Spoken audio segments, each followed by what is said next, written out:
اب یہ فلسفہ، یہ سائنس، شریعت کے تو جہاں علوم ہے اس کی گرد راہ میں یہ چھپے ہوئے ہیں اور ان کو کوئی سمجھ نہیں آ رہی۔ اور ان اللہ یمسک السماوات والارض ان تزولا، رب نے روک کے رکھا ہے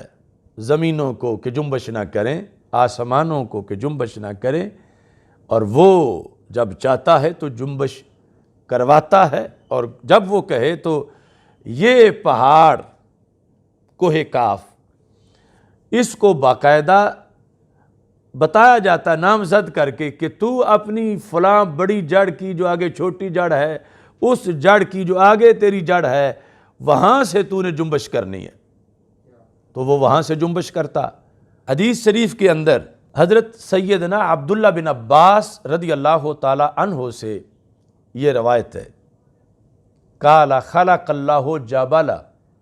رب نے ایک پہاڑ بنایا، یقال لہ قاف، اس کو کوہ کاف کہا جاتا ہے، جبل قاف یا کوہ قاف، محیط بالعالم، جس نے سارے جہان کا احاطہ کر رکھا ہے،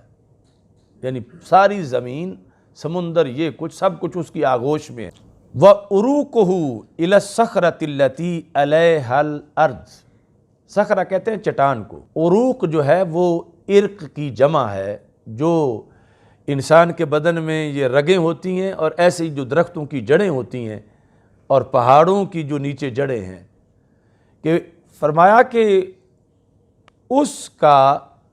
پہاڑ جو ہر طرف ہے، یعنی اس کے اوپر زمین نہیں ہے، وہ زمین سے باہر ہے اور ہر طرف ہے، اس کے آغوش میں درمیان میں زمین ہے، اور زمین کے نیچے اسی پہاڑ کی چٹانیں ہیں۔ اب یہ زمین جو ہے وَعُرُوقُهُ إِلَى الصَّخْرَةِ الَّتِي عَلَيْهَا الْأَرْضِ، اس پہاڑ کی جڑیں اس چٹان تک ہیں کہ جس چٹان کے اوپر ساری زمین ہے، اتنی بڑی چٹان ہے کہ ساری زمین اس کے اوپر ہے اور اس کے اندر کوہ کاف کی جڑیں ہیں، یعنی اب نیچے سب کچھ جو ہے یہ پوری زمین کے نیچے ایک نیٹ ورک ہے ان جڑوں کا، شرق و غرب، شمال و جنوب، یعنی جس طرح کے کسی پلیٹ کے اندر کوئی چیز رکھی ہوئی ہو تو اس پلیٹ کے نیچے وائرنگ کی ہوئی ہو، تو جہاں سے جنبش دینا چاہیں گے تو وہ جگہ اس جنبش کرے گی، تو پوری زمین ایک اس صخرہ یعنی چٹان کی پلیٹ میں ہے، جس صخرہ کے اندر کوہ کاف کی جڑیں ہیں جو پوری زمین کے نیچے پھیلی ہوئی ہیں۔ فَإِذَا أَرَادَ اللَّهُ أَن يُزَلْزِلَ قَرْيَةً، حضرت عبداللہ بن عباس رضی اللہ تعالیٰ عنہ فرماتے ہیں کہ جب اللہ ارادہ کرتا ہے کہ وہ کسی بستی میں زلزلہ لائے تو کیا کرتا ہے؟ أَمَرَ ذَلِكَ الْجَبَلَ، تو رب اس پہاڑ کو کہتا، یعنی وہ کوہ کاف، تو اس کو یعنی پورا مفصل حکم ملتا ہے کہ کس بستی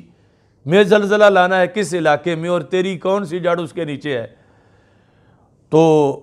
فَحَرَّكَ الْعِرْقَ الَّذِي يَلِي تِلْكَ الْقَرْيَةَ، تو وہ پھر اپنی اس جڑ کو جنبش دیتا ہے جو اس دیہات کے نیچے ہے، پوری کائنات کی زمین میں جو اس دیہات کے نیچے اس کی جڑ ہے اس کو وہ جنبش دیتا ہے۔ فَيُزَلْزِلُهَا، تو اس طرح یعنی وہ پہاڑ جو ہے اس کی اس جنبش کی وجہ سے آگے پھر زلزلہ آتا۔ اب اس کے اندر یعنی یہ سارے اسباب جو ہے، یعنی اس نے جب زلزلہ دینا ہے تو وہاں کی جو دھاتیں ہیں، وہاں کی جو پانی ہے،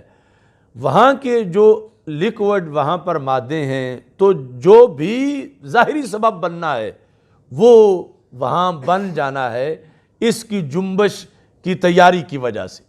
یعنی ظاہری سبب کا نظر آنا یہ اس کے منافی نہیں جو اصل میں پیچھے سبب ہے۔ تو اس طرح یعنی یہ